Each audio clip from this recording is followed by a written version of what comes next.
बिंद्री, मेरी इस आग का ध्यान रखना, मैंने अपने सुकून के लिए लगाई है।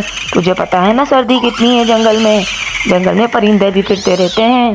भाई भाई, मैं आपको एक बात बताऊं, मैं एक दिन जंगल में गई थी और वहाँ बहुत ही ज़्यादा गर्माइश थी, क्योंकि वहाँ एक बहुत ही ज़बरदस्त सी आग जल रही थी। मैं वहाँ गई, रात बहुत हो गई थी और मैं वहाँ जाकर बैठकर बहुत ही सेक ले रही थी आग से। सर्दी इतनी थी कि मुझे इतना पता ही नहीं चला।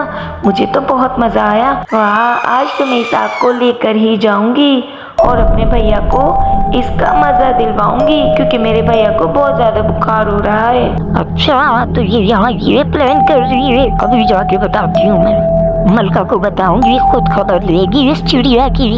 देखा भैया, मैं ले आई ना आपके लिए ये आग उठाकर। जंगल में कोई भी नहीं था, मैंने तो देरी नहीं की, मौके पे चौका मार दिया और ये आग उठाकर ले आई।